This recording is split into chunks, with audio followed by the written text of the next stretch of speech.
Тука со мене се двајцата членови на пријателското здружение Маркови Точакџи, Филип Илиовски и Христијан Мојсовски, кои што пред себе постави еден навистина голем подвиг кој што планираат да го реализираат следниот викенд, нормално доколку тоа го дозволат временските услови. Имено станува збор дека со нивните велосипеди тие планираат да поминат околу 800 километри, тргнувајќи од Прилеп па се до Истанбул. Но многу повеќе околу овој нивни голем запад ќе ни кажат лично тие. Дечки, пред се добре дојдовте во вашето прво интервју за порталот Инфокомпас. Добре ве најдовме. Разговорот го започнуваме со Филип. Филип, еве, како што најавивме на почетокот на овој разговор, имате навистина еден голем подвиг кој што планирате да го реализирате сабота или недела, нормално доколку тоа го дозволи времето. Точно. Како дојдовте до идеја за една ваква тура која што е долга 800 километри? Па вака, идејата е некако дојде сама по себе спонтано, иако како главен предизвик и главна причина ни беше некако затоа што се поминува преку Босфорот на другиот континент, односно на Азија, на азискиот континент, и тоа беше некако како голем предизвик и главна идеја, иако немавме се уште дефинирано, па ето одлучивме ајде да биде малку нешто поразлично од другиве тури и така. Колку време занимавате со велосипедизам? Со велосипедизам се занимавам активно околу 10 години, иако возам доста многу години, од многу рана возраст, ама активно вака по големи тури, по организирани тури, исто и со планински велосипедизам се занимавам едно 10 години. Дали ова ќе биде вашата најголема тура која што досега сте ја извозиле? Па да, ова ќе биде најголема, планираме да биде околу 800 километри турата, иако лани извозивме 650 километри до Калитеја, ова сепак малку поголем предизвик така. Тука разговор го продолжуваме со Христијан. Христијан, како што кажавме, сабота или недела го започнувате вашиот голем подвиг. Одите преку Грција или преку Бугарија? Каде ќе биде вашата рута? Дали веќе имате направено план? Да, имаме точно испланирано. Нашата рута ќе биде преку Грција. Значи првиот ден спијаме кај реката Струма, тоа е пред Кавала. Вториот ден пред Церес, уствари, вториот ден одиме кон Кавала. Таму исто ќе спијаме. Трет ден планираме да одиме до Александрополис, тоа е некои си 50 на километри пред турската граница. Четврт ден планираме да извозиме до Текирдак, каде што е на 150 на километри до Истанбул, таму да преспијаме и петтиот ден да се качиме на Босфорот, тоест да пристигнеме во Истанбул.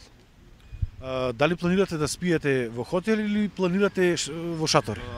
Во време за време на патувањето планираме да спиеме во шатори, а во Истанбул планираме во хотел.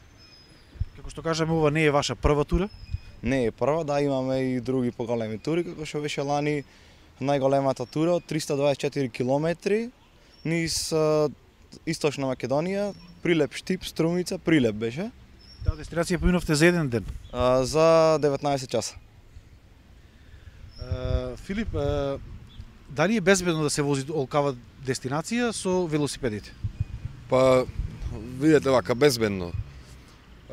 Треба да се внимава, треба голема внимателност, иако во последно време во подеме велосипедизмот, како што иди мислам дека се обрнува по големо внимание, иако се уште не е на многу ниско ниво сообраќајната култура кај нас и многу малку внимаваат другите учесници, но се бориме да биде подобро. Позади нас се наоѓаат велосипедите со кои што ќе го изведите овој подвиг.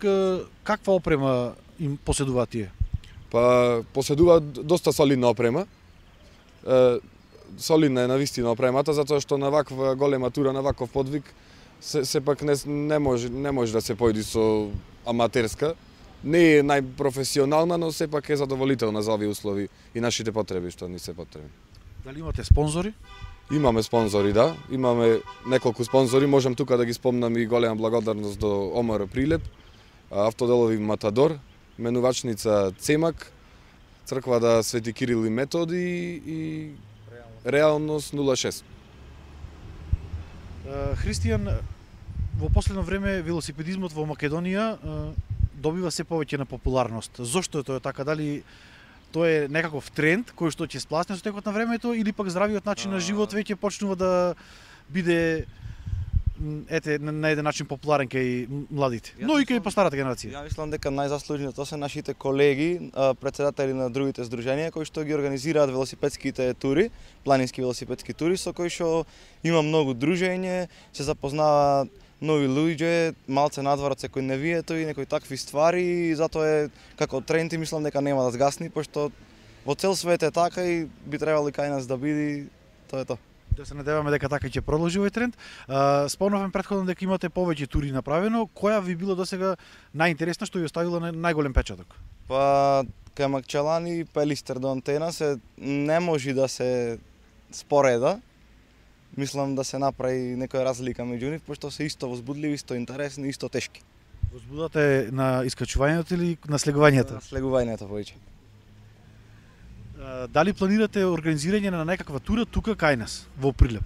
Да, планираме велосипедско-планинарска тура да организираме следната година за дополнителни информации понатаму, пошто сега не знаеме што и како. Филип, вие сте младо здружение. Докаде е регистрацијата на Маркови точакџи? Па во тек е, во процедура е регистрацијата, точно дека сме младо здружение. Неколку месеци е се уште, но се трудиме, гледаме да биде подобро, доста добро напредуваме, можам да се пофалам и мислам дека ќе имаме успех.